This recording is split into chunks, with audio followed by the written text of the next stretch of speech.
Hello and welcome everyone for another round of Our Life Beginnings and Always. We are finishing off Road Trip. So I'm Chance and let's jump into it.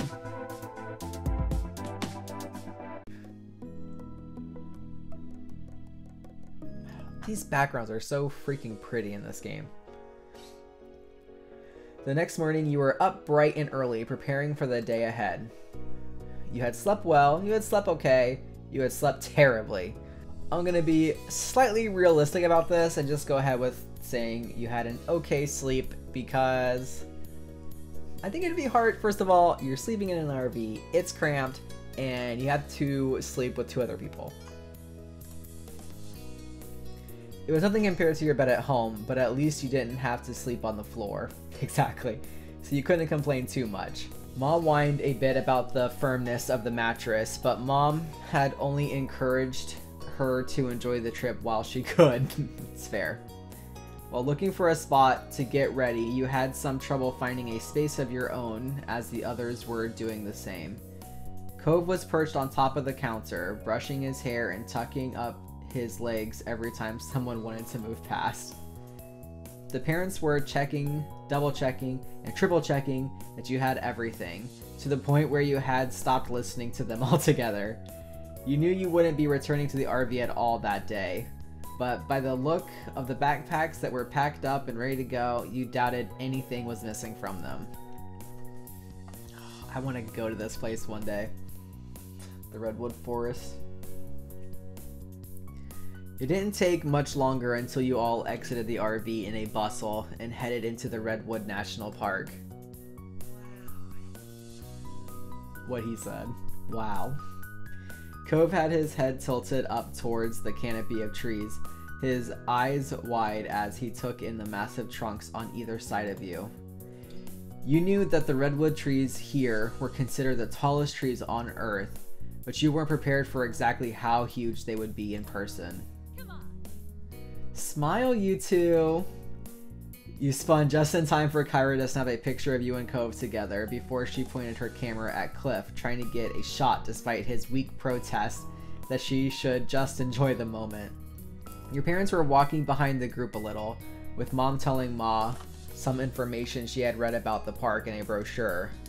Ma listened happily while looking around and taking in the sights, every now and then asking a question or making a joke about something Mom had said.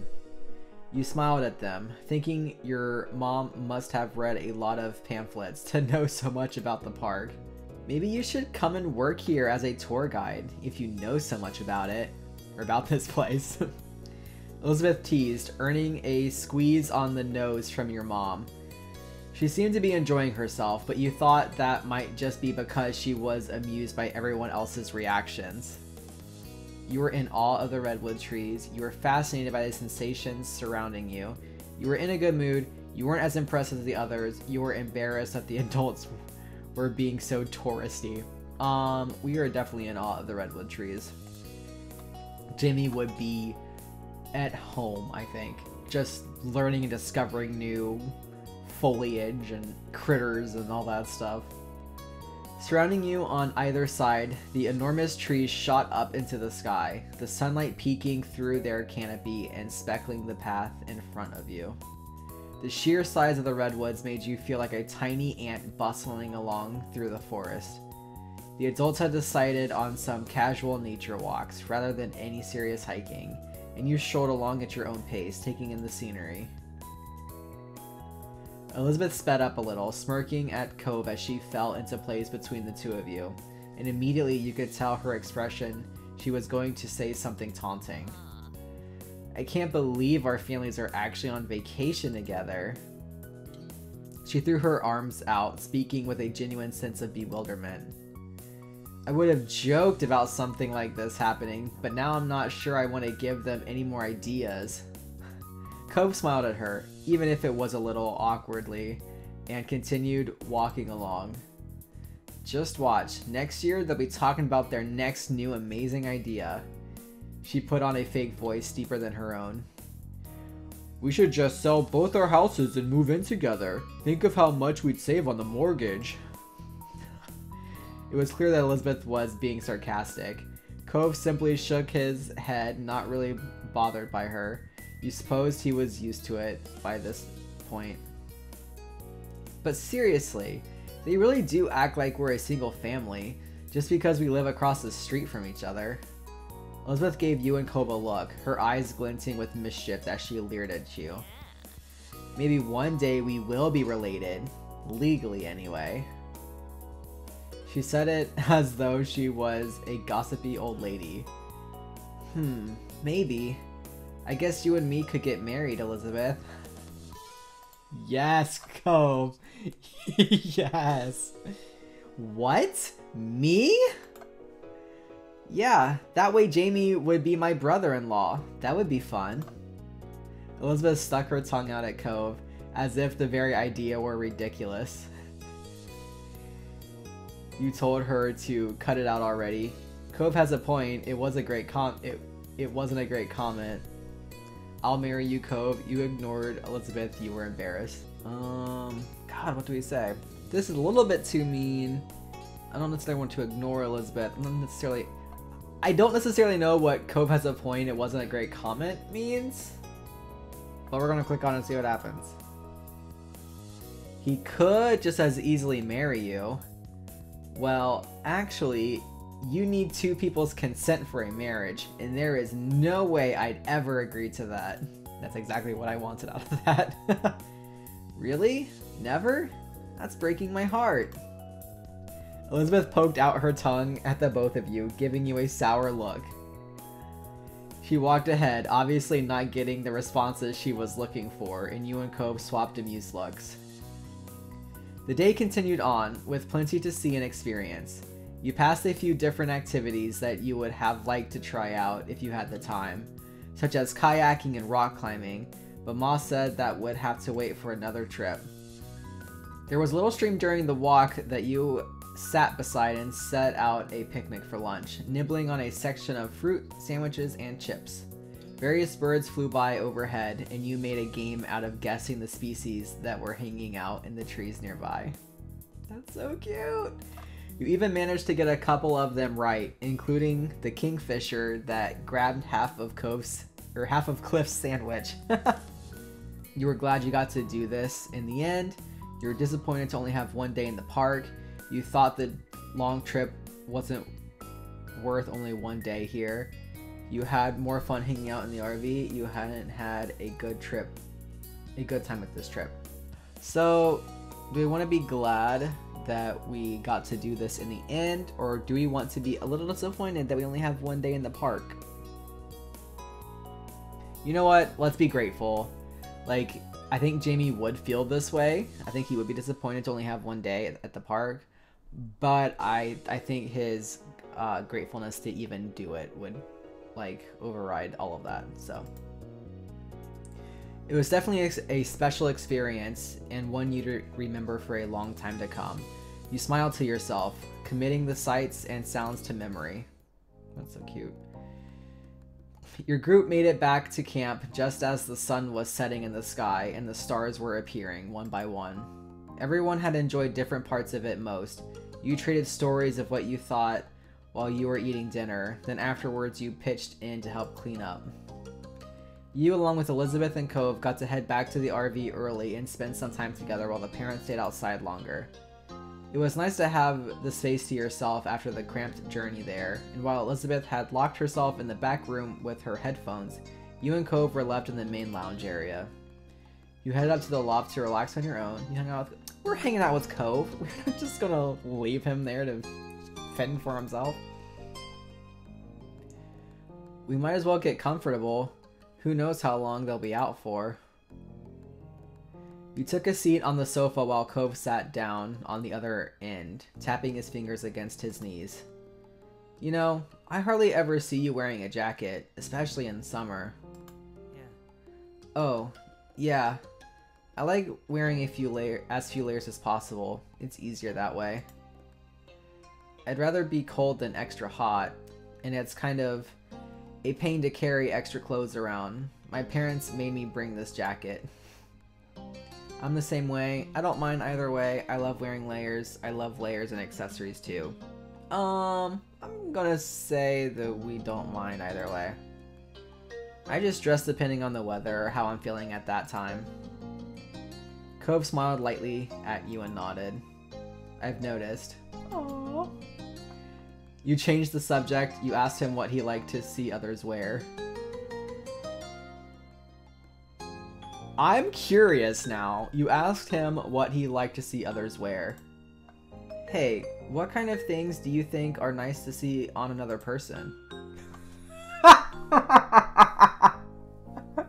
Is this too, like, blunt? Cove's eyes widened at the question, and his defensive reply seemed to slip out before he had the chance to have a proper think about it. Nothing? That was funny. You paid it no mind. That was funny. You laughed out loud and Cove gave you a dry look. Come on, that's not what I meant. You composed yourself and sat up straighter, all traces of laughter disappearing from your face. Sorry, Cove.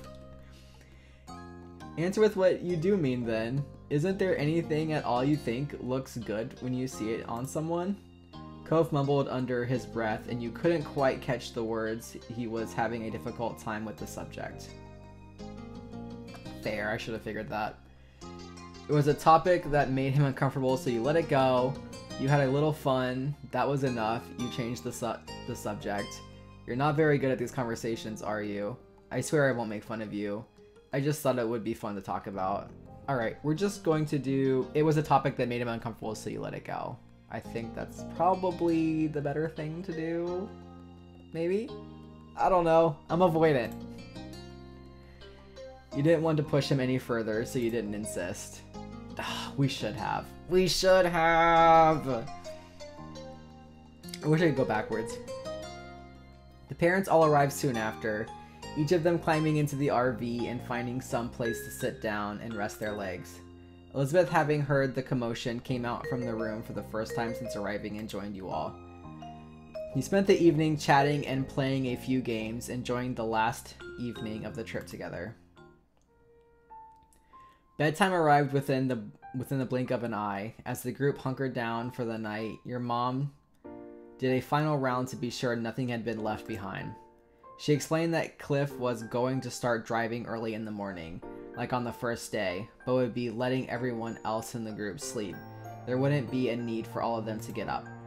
Now was the time to check you hadn't left anything outside.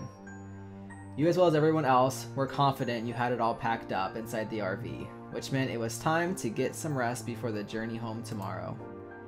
Your moms and Elizabeth said goodnight, heading to the back room while you climbed up to the loft. Cove and his family got situated below in the previously set arrangement. You tried to get comfortable as a million thoughts were running through your mind. It was hard to believe that the trip was practically over, and before you knew it, you'd be back in your own bed at home. You enjoyed this mini adventure. You thought the trip had been okay. You felt the trip was a waste of time. You hadn't had a good time. We enjoyed this mini adventure. It was short, that was for sure, but you got to see and do so much during your time here. All in all, it was a nice break away from home. The minutes ticked by silently. It didn't take long for the soft snores of Cliff and Kyra to drift up to you. They were asleep now. You wondered if Cove was still awake and decided to poke your head out from the loft to find out. You blinked through the dark. Looking down the hall, you noticed Cove laying on his back, his eyes staring straight up at the ceiling. His seafoam hair was spread out on his sleeping bag. He must have felt you watching him, because suddenly his eyes locked on yours. It was difficult to see much in the dim light, but you could make out the crooked smile on his face well enough. You grinned back, you made a silly face, you waved at him. I don't know, let's just grin back? Like, part of me wants to do this one too, though. We'll grin back. Cove shrugged in his bed while still smiling, or at least you thought he did. You then gestured for him to come over. You then went back to trying to sleep. You then decided to have fun quietly. No, we're going to gesture for him to come over. Cove looked unsure about it, but you were happy to see him slowly start to sit up anyway. His sleeping bag rustled as he moved, though he tried to go slow and froze up like a deer in the headlights every time he made a sound, watching his parents for any sign of movement. Eventually, he managed to maneuver around his sleeping dad and make it to the ladder, standing on the bottom rung where he looked up at you and whispered, "What?"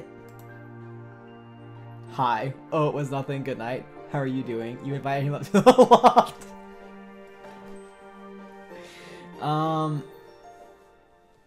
Let's see. What are we going to do? Are we being annoying? I feel like we're being annoying.